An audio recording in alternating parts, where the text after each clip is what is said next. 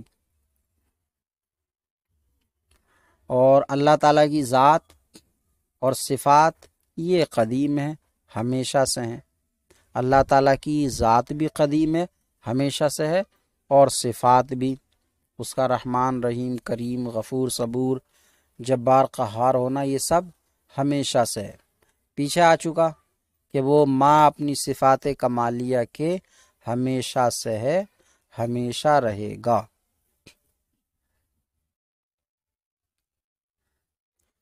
تو ذات و صفات الہی کے علاوہ،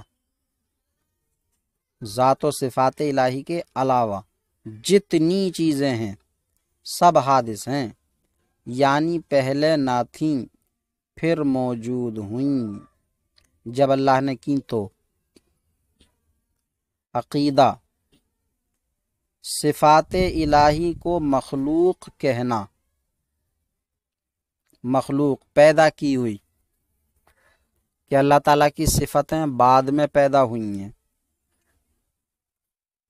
اللہ نے پیدا کی ہیں یا کسی اور چیز کو پیدا کرنے والا مانے، تو صفات الہی کو مخلوق کہنا یا حادث بتانا گمراہی و بددینی ہے۔ تو جو ایسا مانتا ہے وہ گمراہ بددین ہے۔ اللہ تعالیٰ کی صفات قدیم ہیں جس طرح اس کی ذات قدیم ہے۔ عقیدہ، جو شخص اللہ تعالیٰ کی ذات و صفات کے علاوہ کسی اور چیز کو قدیم مانے یا عالم کے حادث ہونے میں شک کرے وہ کافر ہے، اس کا اسلام سے کوئی تعلق نہیں۔ جو اللہ تعالیٰ کی ذات و صفات کے علاوہ کسی چیز کو قدیم مانے، کسی بھی چیز کو قدیم مانے، جیسے کہ بہت سارے بے دینوں کا ماننا ہے کہ انسان ہمیشہ سے ہے، پہلے وہ بندر کی شکل میں تھا، پھر کچھ ترقی کی تو کچھ سیدھا ہوا، پھر اور کی اور سیدھا ہوا، اور کی تو اس طرح سے ترقی کرتا ہوا یہ آج کی موجودہ حالت میں آیا ہے ہمیشہ سے۔ تو جو ایسا کہتا ہے وہ کافر ہے، مسلمان نہیں ہے وہ۔ اسی طرح کوئی دنیا کے حادث ہونے میں شک کرے، اس طرح کے بہکاوے دیکھنے کے بعد شک میں آ جائے، چاند سورج پیڑ پودوں دریاؤں کو دیکھ کر شک میں آئے کہ ان کو کون پیدا کر سکتا ہے، یہ تو ہمیشہ سے ہی ہوں گی، اتنی بڑی بڑی چیزیں کون بنا سکتا ہے، کسی انسان کے بس کا تو ہے نہیں، کون کر سکتا ہے کہ یہ تو ہمیشہ سے ہی ہے، شک کرے تو ایسا شک کرنے والا بھی کافر ہے۔ تو جو شخص اللہ تعالیٰ کی ذات و صفات کے علاوہ کسی اور چیز کو قدیم مانے، یعنی ہمیشہ سے، یا عالم کے حادث ہونے میں صرف شک کرے وہ کافر ہے۔ عقیدہ، جس طرح اللہ تعالی عالم اور عالم کی ہر چیز کا خالق ہے، اسی طرح ہمارے اعمال و افعال کا بھی وہی خالق ہے۔ ہمارے اعمال و افعال، جیسے ہمارا نمازی ہونا، ہمارا روزہ دار ہونا، شریعت کا پابند ہونا، لوگوں کے ساتھ صلہ رحمی کرنا وغیرہ وغیرہ، یا کسی کے ساتھ ظلم زیادتی کرنا، جو بھی اعمال ہیں ہمارے، تو ان کا پیدا کرنے والا اللہ تبارک و تعالی ہی ہے۔ اب رہی بات یہ کہ جب ہمارے اعمال و افعال کا بھی وہی خالق ہے، تو پھر ہمارے اچھے اعمال میں ثواب کیوں ہے اور برے اعمال پر عذاب اور سزا کیوں ہے؟ تو اس کا جواب پیچھے دیا جا چکا ہے کہ ہمارا اس میں ایک پیر کے برابر اختیار اور دخل ہے۔ اسی ایک پیر کے برابر اختیار اور دخل ہونے کی وجہ سے ہمارے لیے ثواب یا عذاب ہے۔ تو ہمارے اعمال و افعال کا خالق بھی اللہ تعالیٰ ہی ہے، جس طرح ہمارا خالق اللہ تعالیٰ ہے۔ لیکن ایک فرقہ ہے، اس کا نام معتزلہ ہے، معتزلہ۔ تو فرقہ معتزلہ کا ماننا یہ ہے کہ ہمارے اعمال و افعال کا خالق اللہ تعالی نہیں ہے، بلکہ بندہ خود اپنے اعمال و افعال کا خالق ہے۔ اس طرح کا فرقہ معتزلہ کا ماننا ہے کہ بندہ خود ہی اپنے اعمال و افعال کا خالق ہے، اللہ اس کے اعمال و افعال کا خالق نہیں ہے، اللہ صرف اس کی ذات کا خالق ہے۔ لیکن اہل سنت والجماعت کا عقیدہ یہ ہے کہ اللہ تعالیٰ جس طرح ہمارا خالق ہے، اسی طرح ہمارے اعمال و افعال کا بھی وہی خالق ہے۔ تو عقیدہ جس طرح اللہ تعالیٰ عالم اور عالم کی ہر چیز کا خالق ہے، اسی طرح ہمارے اعمال و افعال کا بھی وہی خالق ہے، پیدا کرنے والا ہے۔